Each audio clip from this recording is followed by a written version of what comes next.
प्रधानमंत्री का नंबर आया तो अब नए प्रधानमंत्री हैं, उनका नाम है विश्वनाथ प्रताप सिंह।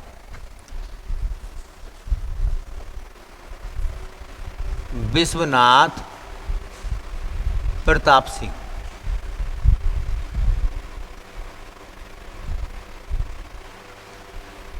शॉर्टकट में लोग इनको बीपी सिंह कह देते हैं।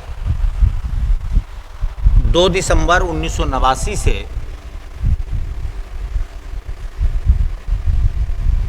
ये प्रधानमंत्री रहे 10 नवंबर 1990 तक।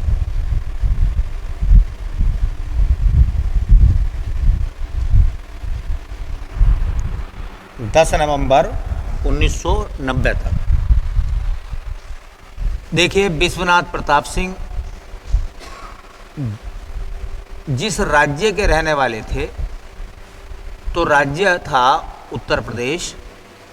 उत्तर प्रदेश में जो प्रयागराज है, प्रयागराज के रहने वाले थे बीपी सिंह। विश्वनाथ प्रताप सिंह प्रयागराज के रहने वाले थे। पहला वो उत्तर प्रदेश के मुख्यमंत्री रहे। तो ये 1980 से 82 तक, ये 1980 से 82 तक उत्तर प्रदेश के मुख्यमंत्री रहे।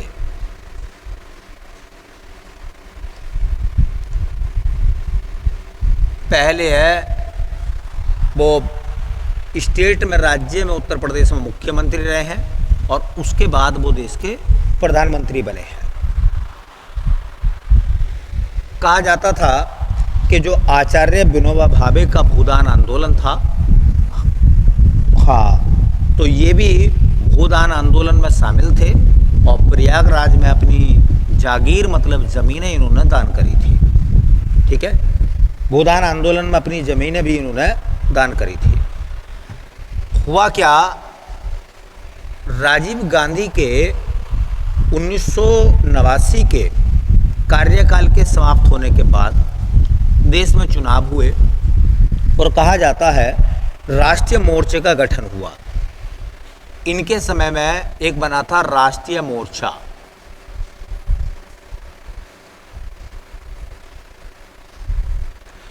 राष्ट्रीय मोर्चा का गठन हुआ। ये राष्ट्रीय मोर्चा कब बना था? 1989 में बना था। और ये जो राष्ट्रीय मोर्चा था, इस राष्ट्रीय मोर्चे में एक अलायंस बना, एक गठबंधन बना, और इस अलायंस में कहा जाता है कि 7 दलों का समूह था। ये 7 दलों का समूह था राष्ट्रीय मोर्चा। जैसा आज एनडीए है ना, जैसे एनडीए है, विपक्ष ने गठबंधन बनाया था, इंडिया गठबंधन, तो ऐसे गठबंधन था राष्ट्रीय मोर्चा, और उसमें 7 दल थे, जिसमें बीजेपी भी शामिल थी। बीजेपी भी शामिल थी 7 में। उस समय विश्वनाथ प्रताप सिंह प्राइम मिनिस्टर थे। एक घटना घटी, वो घटना ये घटी कि लाल कृष्ण आडवाणी ने रथ यात्रा का आयोजन करा था। अब यहाँ से बड़ा इम्पोर्टेंट सवाल आया है, कई बार पूछा गया है कि रथ यात्रा का आयोजन किसने करा था? तो लाल कृष्ण आडवाणी ने। जिस समय भारत में रथ यात्रा की गई थी, तो वो रथ यात्रा किसने करी थी? लाल कृष्ण आडवाणी ने। किस प्रधानमंत्री के समय में हुई थी? तो वो थे विश्वनाथ प्रताप सिंह। तो देखिए, जो इम्पोर्टेंट बात है पूरे कार्यकाल के दौरान, वो इम्पोर्टेंट बात यह है भैया कि लाल कृष्ण आडवाणी की रथ यात्रा, लाल कृष्ण आडवाणी की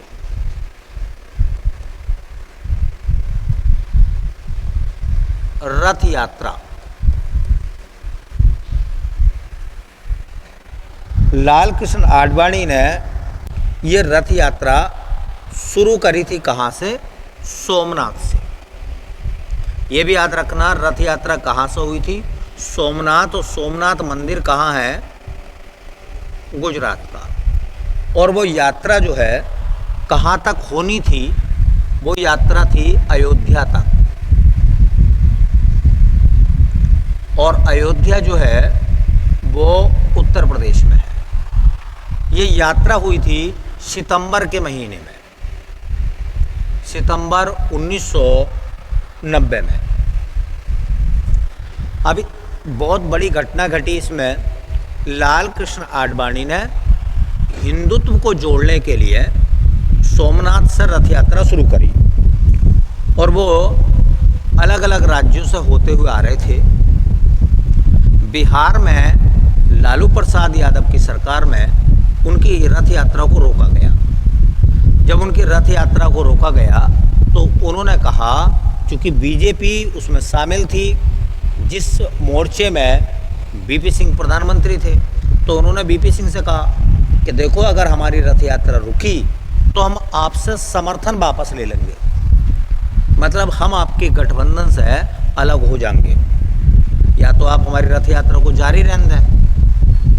अंततः नतीजा ये हुआ कि बिहार से आगे रथ यात्रा नहीं बढ़ पाई, और बीजेपी ने जो राष्ट्रीय मोर्चा था उससे गठबंधन से वो निकल गए।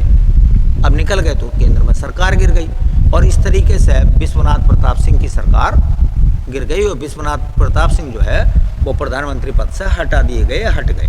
तो एक सवाल आता है कि जिस समय, पहला सवाल तो ये आता है कि रथ यात्रा का आयोजन किसने किया था? तो लाल कृष्ण आडवाणी ने करा था। भारतीय जनता पार्टी को विशेष रूप से जो पहचान मिली है कि वो एक हिंदुत्व पार्टी है, और वो मतलब एक पूरे देश में छाई पार्टी। वो रथ यात्रा बहुत बड़ी घटना थी। कहा जाता बीजेपी को बनाने में दो लोगों का महत्वपूर्ण योगदान रहा है। इसमें एक भारत रत्न अटल बिहारी वाजपेयी जी हैं, और दूसरे लाल कृष्ण आडवाणी। इनका रोल जो है बहुत बड़ा है भारतीय जनता पार्टी में। तो रथ यात्रा का आयोजन किसने करा था? लाल कृष्ण आडवाणी ने। वो रथ यात्रा कहाँ से कहाँ तक की थी? तो सोमनाथ से अयोध्या तक।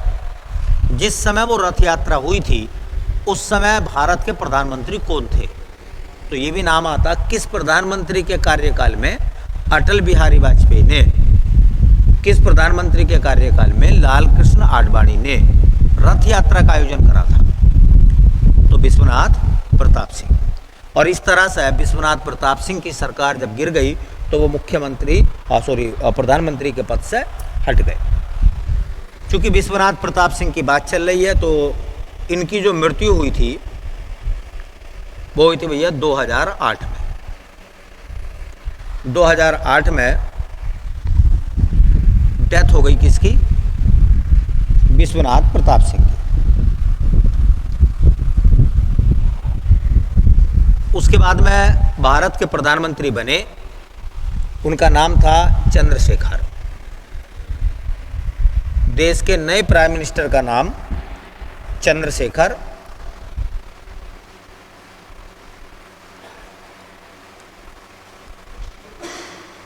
चंद्रशेखर जो प्रधानमंत्री बने, उनका समय था 10 नवंबर 1990 से 21 जून 1991।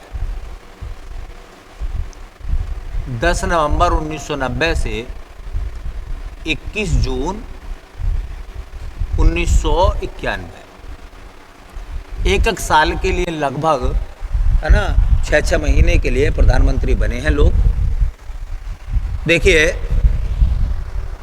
चंद्रशेखर प्रधानमंत्री जब बने तो किस राज्य के वो रहने वाले थे? राज्य हमारा उत्तर प्रदेश है, ये भी उत्तर प्रदेश के थे। और उत्तर प्रदेश में एक जगह आती है बलिया। देखो, हापुड़ के चौधरी चरण सिंह थे, हापुड़ के चौधरी चरण सिंह थे, ठीक है। विश्वनाथ प्रताप सिंह इलाहाबाद से थे, और बलिया से थे चंद्रशेखर। बाकी ज़्यादा नाम याद नहीं रखना, बस इतना नाम याद रखना है कि ये प्रधानमंत्री रहे हैं चंद्रशेखर। कहाँ के थे? बलिया के।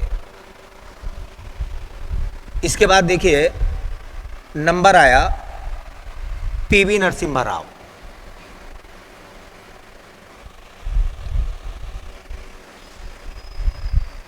इनके बाद जो प्रधानमंत्री बने उनका नाम था पीवी नरसिम्हा राव।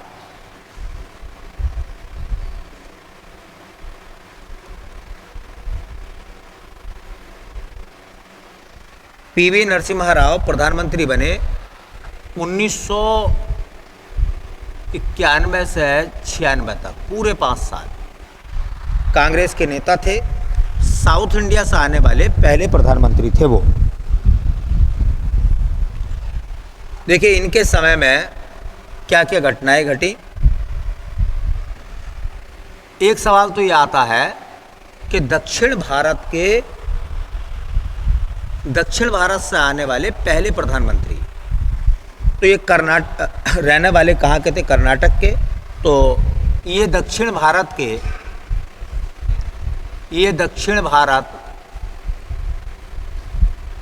से आने वाले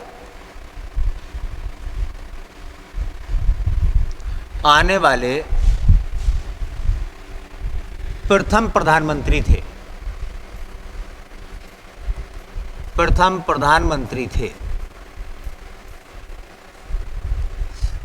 दक्षिण भारत से आने वाले पहले प्रधानमंत्री थे पीवी नरसिम्हा राव। इनके जीवन में, इनके कार्यकाल में एक बड़ी अच्छी घटना घटी, और वो घटना ये थी कि इनके समय में नई आर्थिक नीति लागू हुई। तो यहाँ से बड़ा सवाल आता है कि नई आर्थिक नीति को किसने लागू किया? नई आर्थिक नीति, तो बेटा नई आर्थिक नीति कब आई थी? 1991 में। नई आर्थिक नीति जिस समय आई थी उस समय देश के प्रधानमंत्री कौन थे? किस प्रधानमंत्री के समय में नई आर्थिक नीति को लाया गया? तो उनका नाम था बेटा PV Narasimha Rao. PV Narasimha Rao.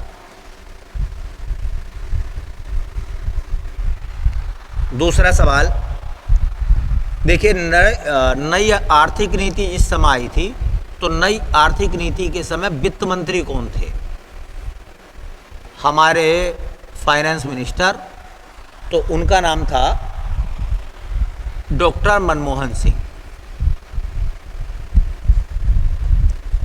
Doctor Manmohan Singh. जब नई आर्थिक नीति आई थी तो नई आर्थिक नीति का विचार किसने दिया था? तो ये विचार था राजीव गांधी का। ये विचार राजीव गांधी ने दिया था कि देश में नई आर्थिक नीति आनी चाहिए। देखिए नई आर्थिक नीति के कितने घटक थे? तो नई आर्थिक नीति डिपेंड करती थी 3 घटक पर। उसमें फैसला लिया गया कि देखिए नई आर्थिक नीति में एक काम हुआ था उदारीकरण। कभी कभी सवाल पूछते हैं कि उदारीकरण का मतलब क्या है? तो उदारीकरण का मतलब होता है कि जब सरकार प्रतिबंधों को कम कर दे या लाइसेंस की प्रक्रियाओं में ढील दे दे तो उसको उदारीकरण कहते हैं, उसे उदार नीति कहते हैं। उदार नीति का मतलब यह है कि सरकार किसी भी काम को करने के लिए जो कठिन प्रक्रिया है उसे हल्का बना दे, या यूं कहें कि सरकार रूल और रेगुलेशन में अगर थोड़ी ढील दे देती है तो उसे उदारीकरण कहते हैं। हर काम के लिए अगर लाइसेंस की ज़रूरत होगी तो देश में कामगार जो होंगे वो काम छोड़ना शुरू कर देंगे। इसलिए बहुत सारी चीज़ ऐसी होती हैं जिनके लिए लाइसेंस अनिवार्य नहीं होना चाहिए। बहुत सारे काम ऐसे हैं जिनके लिए लाइसेंस की प्रक्रिया ना हो। तो ऐसी उस समय हुआ था, बहुत सारी कंपनियों के बारे में कहा गया कि अब इनके लिए लाइसेंस लेने की ज़रूरत नहीं होगी, तो उसे उदारीकरण कहा गया। भारतीय अर्थव्यवस्था का वैश्वीकरण हुआ, भूमंडलीकरण या वैश्वीकरण।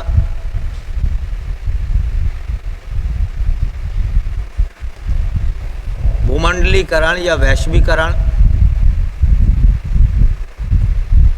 मतलब ये कहा जाता है कि जो इंडियन भारतीय अर्थव्यवस्था है या भारतीय प्रोडक्ट है उनको पूरी दुनिया में पहुंचाने का काम शुरू हुआ। और तीसरा ये हुआ कि भारतीय अर्थव्यवस्था का निजीकरण हुआ।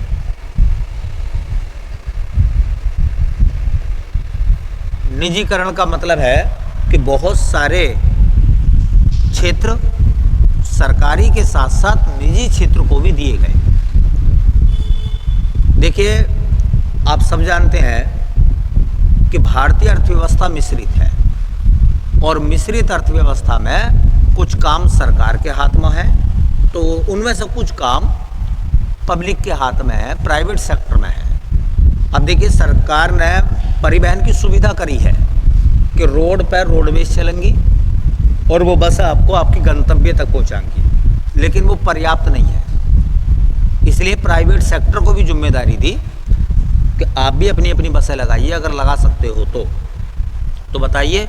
अगर ये प्राइवेट बसें ना होती तो क्या सरकारी बसें इतनी हैं कि परिवहन को सक्षम बना सकती हैं? तमाम सरकारी स्कूल हैं तो तमाम प्राइवेट स्कूल हैं। अगर इन प्राइवेट स्कूलों को अलग कर दो तो सरकारी स्कूल इतने सक्षम नहीं है, इतनी संख्या में भी नहीं है कि बच्चों को शिक्षित किया जाए सबको। जितने अस्पताल प्राइवेट हैं, बहुत सारे सरकारी भी हैं। अगर प्राइवेट अस्पताल को अलग कर दें तो मेडिकल जो हेल्प है, सहायता है, वो शायद लोगों को मिलेगी तो बड़ी कठिनाई से मिलेगी, है नहीं है। तो इसे कहते हैं निजीकरण करना। तो इन चीज़ों का निजीकरण भी किया गया और ये इम्पोर्टेंट बात इन प्रधानमंत्री के समय में है। पीवी नरसिम्हा राव के समय की सबसे बड़ी घटना, सबसे बड़ा काम उनका ये है। पीवी नरसिम्हा राव को भी भारत रत्न मिला है, अभी मिला है 2024 में। तो पीवी नरसिम्हा राव को भारत रत्न कब मिला? तो भारत रत्न पीवी नरसिम्हा राव को मिला है 2024 में। 2024 में 5 लोगों को भारत रत्न मिला है। कर्पूरी ठाकुर को 49वां मिला, 50वां मिला लाल कृष्ण आडवाणी को, 51वां मिला चौधरी चरण सिंह को, 52वां मिला पीवी नरसिम्हा राव को और 53वां मिला